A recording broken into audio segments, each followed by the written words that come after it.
Salut à tous, bienvenue dans le Foutoir du Bis, la chaîne où on discute ensemble de pépites méconnues et de cinéma bis. Alors toutes mes excuses, il s'est écoulé 3 semaines sans que je fasse la moindre critique ciné, mais j'étais malade comme un chien galeux. Donc sans transition, je me suis lancé un défi aujourd'hui, c'est d'essayer de vous faire découvrir une adaptation de Stephen King qui vaut vraiment le détour et dont vous n'avez jamais entendu parler. Donc vous me direz dans les commentaires si j'ai vu juste ou non. Parce qu'on va parler aujourd'hui de Vengeance diabolique, réalisé par Tom McLoughlin en 1991. Alors Vengeance diabolique, un nom pas terrible, je vous l'accorde, mais on va quand même lui laisser une chance. Alors de quoi ça parle ? Professeur d'histoire, Jim Norman prend ses fonctions dans le lycée de Stanford, la ville où il a grandi.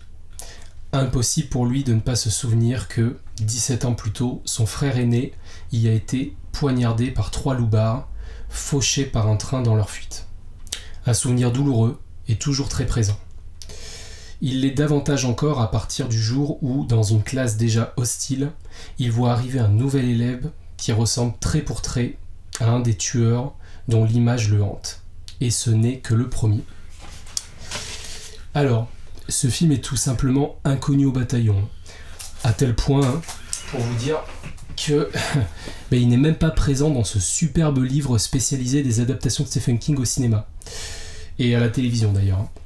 Alors la raison à ça, d'abord il s'agit d'un petit téléfilm, comme il pouvait en exister pas mal à l'époque du petit écran.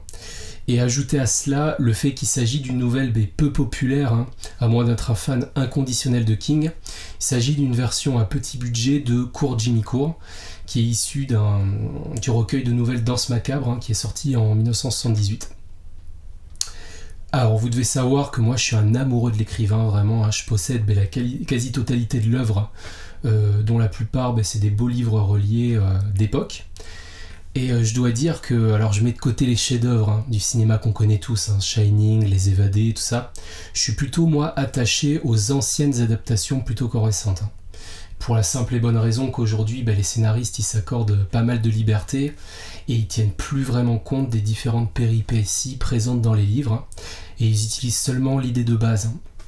Tandis que force est de constater que dans les films des années 80-90, ils sont beaucoup plus fidèles aux œuvres d'origine. Donc la plupart de ces anciennes productions, elles ont, c'est vrai, plutôt mauvaise presse, puisque tout le monde se contente de prendre l'œuvre telle qu'elle, et avec ses défauts notables, mais pour un lecteur assidu qui souhaite mettre en image les romans qu'ils auraient lus, là le pari est réussi, La part des ténèbres, par exemple. C'est un petit film sans prétention, mais qui a réussi à retranscrire vraiment bien, je trouve, le roman et dans le respect de l'œuvre originale, quoi. Et c'est la raison pour laquelle moi je l'apprécie, même si c'est pas le cas de tout le monde. Et il en est de même pour Cujo, vous connaissez sans doute, ou encore le premier Ça, il est revenu. Ça a vieilli, c'est sûr, mais c'est bien plus fidèle que les remakes de 2017 et 2019. Bref, ceci étant dit, Vengeance diabolique, je dirais qu'on se situe dans une sorte d'entre-deux. C'est la nouvelle d'origine, elle est respectée, mais on remarquera quelques divergences par rapport au récit de King. Par contre, l'ambiance est liée à 100%, quoi. Là, c'est la vraie force du film. Le tout est vraiment très bien interprété par Tim Matheson et Brooke Adams. Et pour du téléfilm, ça joue vraiment bien, quoi. Donc, on va suivre Jim Norman, de retour dans sa ville natale, pour enseigner l'histoire au lycée, quoi. Donc ça fait longtemps qu'il n'a pas été prof, et au début, on ne sait pas vraiment pourquoi.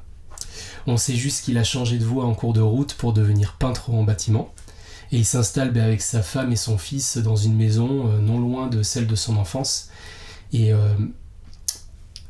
il est vraiment mis à mal par sa classe de terminale. Il y a pas mal d'éléments perturbateurs, et un jour il échange quelques mots avec un élève à la sortie du lycée, et ce dernier part en vélo et en oublie son portefeuille par terre.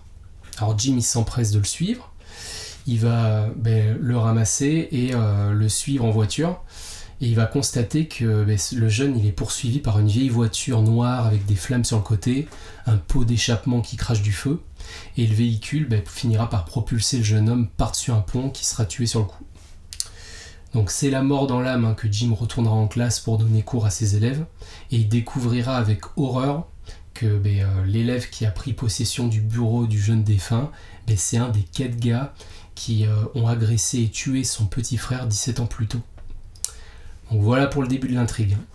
Alors on a évidemment affaire à du cinéma fantastique, avec tout ce que ça implique, et c'est un film qui est vraiment destiné aux fans de King, mais aussi à ceux qui apprécient vraiment l'ambiance des années 80, quoi.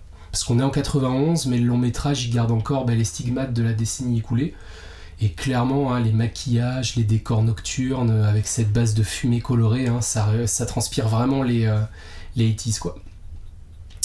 Moi j'ai pour ma part beaucoup pris plaisir à le regarder, C'est kitsch, notamment le portail de lumière, Je vous en dis pas plus, mais pour ceux qui ont vu le film, vous saurez exactement de quoi je parle.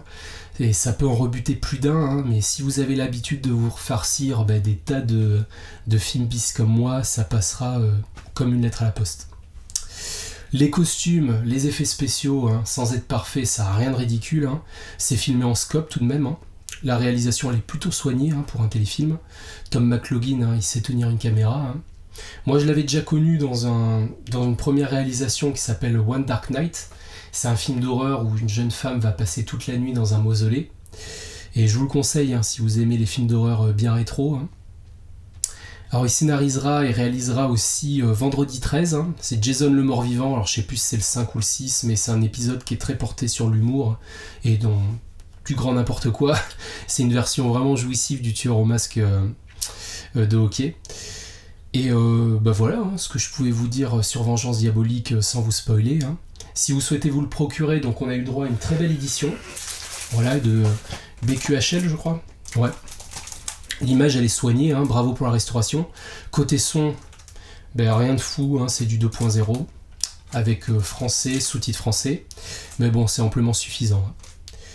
Donc c'est l'heure de lui donner une note. Je serais tenté par lui donner un petit 13 sur 20, mais si je le place vraiment dans le contexte et l'univers de Stephen King, et que je le compare au reste des adaptations à l'écran, pour un téléfilm, franchement, je lui donne un 15. Voilà, j'espère vous avoir donné envie de voir cette vidéo. Si vous avez apprécié, mettez un petit pouce, abonnez-vous et laissez un commentaire, je ne manquerai pas d'y répondre. Prenez soin de vous et à bientôt pour une prochaine pépite. Ciao!